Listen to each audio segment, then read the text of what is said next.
This was, I believe, the greatest political movement of all time. There's never been anything like this in this country and maybe beyond. That's President-elect Donald Trump speaking to his supporters. NBC declared him the winner overnight. He's the first former president to regain power since 1892. Thank you for joining us for this post-election edition of the News at Noon. I'm China Green. And I'm Drew Carney. NBC also reporting that Vice President Kamala Harris called President-elect Trump this morning to concede the race and congratulate him on his victory. She'll also address the nation in about an hour from now at 1 o'clock. We'll carry that speech live for you right here on KGW. Here's a look right now at the live electoral college map. You see President-elect Trump not only with more votes here where it counts, he also has the lead in the popular vote. Locally, the Associated Press has called the race for Vice President Kamala Harris in both Oregon and Washington. She won with about 55% in Oregon and just over 58% in Washington. Democrats also won both states back in 2020 and in 2016. The race was called around 2:30 this morning, our time, after results from Wisconsin pushed the former president, now president-elect, past the 270 electoral votes needed to clinch the presidency. So it's shaping up to be an election to remember for the Republican Party. The GOP also took back control of the Senate, and if they can keep majority in the House, it'll be a clean sweep. NBC's Jay Gray has more on all of this for us from the battleground state of Pennsylvania. Well, the campaign for former, now future President Donald Trump has shifted from a campaign to a transition as he is now President-elect Donald Trump. The 45th president will now be the 47th president, in a win that had been billed leading into Election Day as one that would be tightly contested, that these two campaigns were neck and neck going into Election Day, and that we may not know the results of this for several days. I think in any discussion now, the day after, we have to start with the idea and acknowledge that many of those polls, many of the analysts, they missed it this time. They were just wrong. This was a dominant win by Donald Trump, one that saw him take most, if not all, of the battleground states. You know, both campaigns had said that there was no clear path to the White House without a win here in Pennsylvania. He, of course, won this state. He won Georgia, North Carolina as well. And when those three swing states were moved to the Trump side of the ledger in the early morning hours, that is when he came out at his victory rally in West Palm Beach, Florida, to talk with supporters. Every single day I will be fighting for you, and with every breath in my body, I will not rest until we have delivered the strong, safe, and prosperous America that our children deserve and that you deserve. So again, the president-elect Donald Trump, his vice president-elect J.D. Vance now forming their transition team. We have not heard from Vice President Kamala Harris at this point. She was holding a rally at her alma mater, Howard University in Washington. Did not speak to that crowd last night, but did say that she would address the nation along with President Biden at some point today, sometime this afternoon. Her campaign saying that this will clearly be a difficult speech and one that they believe may be emotional as well. That's the latest from here in Philadelphia. I'm Jay Gray, NBC News. We also have a lot of local races to cover this afternoon, starting with the races for seats on the new-look Portland City Council. The city used ranked choice voting for the first time to determine the winners in these races. Votes are still coming in today with nearly 100 candidates in the running. In the end here, only 12 people get a seat at the table, with 3 representatives for each of the 4 districts. Here's KGW's Ashley Grams with the latest. In District 2, the top 3 candidates are Dan Ryan, Ilana Purtle-Guinea, and Samir Kanal.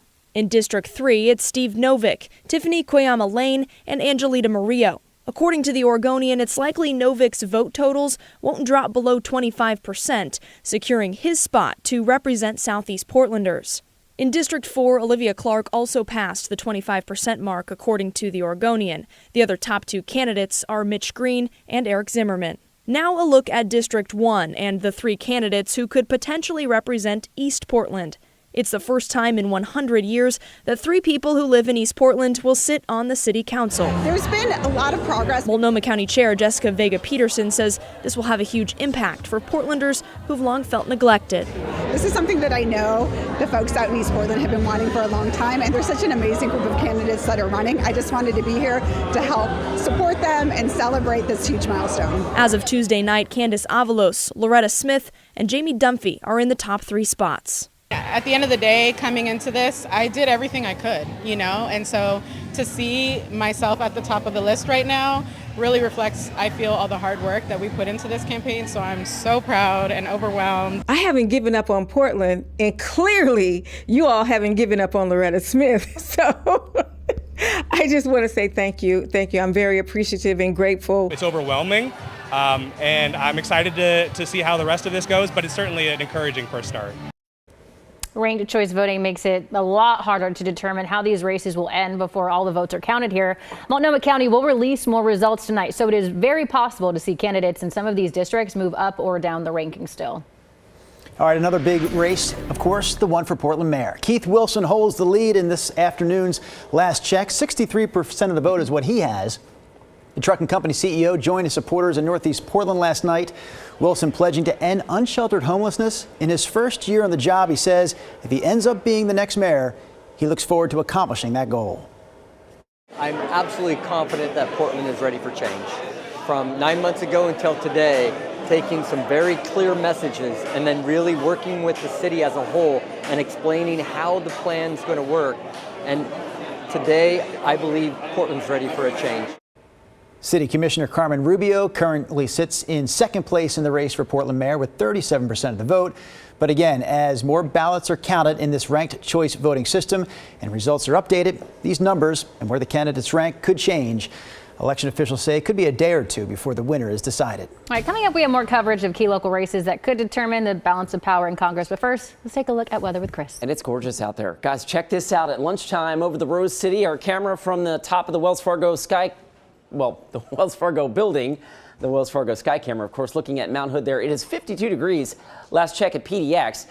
The sun is out here across all of Northwest Oregon. Look at this, the North Oregon coast right now from the Astoria column. It is clear and bright and sunny there. And you want to talk about bright? Well, it's blinding bright right now up at Timberline, where the snowpack there might be doing something with the camera iris. But in any event, the sky clearing out nicely here, and you can see the fresh snowpack on top of the Cascade volcanoes, Mount Rainier, Mount St. Helens, Adams.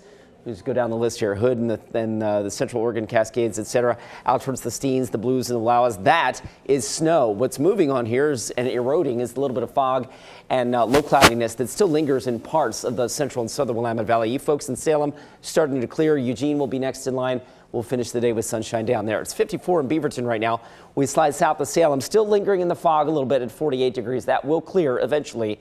And here in the Rose City, we're looking at mid to upper 50s for highs this afternoon.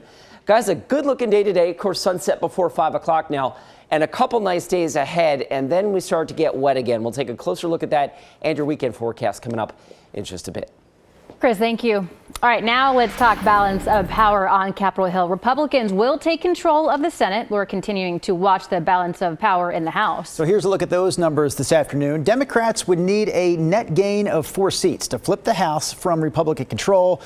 We'll see where that all ends up, but there is still several state races across the country that are too close to call right now. 2 Pacific Northwest races will play into that. First in Oregon, U.S. House District 5, which covers Lynn, Clackamas, and Deschutes counties, as well as parts of Multnomah and Marion counties. Democrat Janelle Bynum and Republican incumbent Lori Chavez-DeRemer have squared off before for a seat in the Oregon legislature. This time, of course, they're fighting for a seat in the U.S. House as Chavez-DeRemer tries to hold on to the spot she flipped to red 2 years ago. Right now, Bynum leads Chavez-DeRemer by about 7,000 votes as we see the latest looks right there. In Washington, it's another close race for District 3's House. The seat we're talking about here between Democratic incumbent Marie Gluesenkamp Perez and Republican rival Joe Kent. Perez leads this one by 12,000 votes.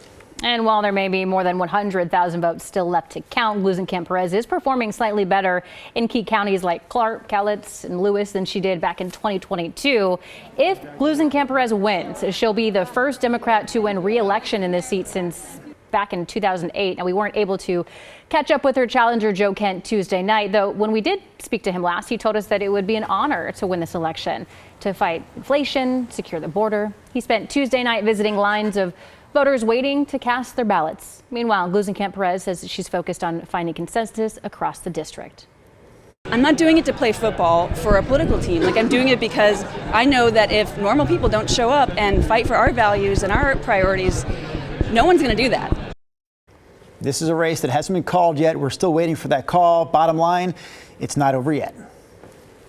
We do have all the results, by the way, for both Oregon and Washington races available for you on our website, KGW.com. And just to make it a little easier, if you text the word election to 503-226-5088, we'll text you back with a link that will send you directly to that results page.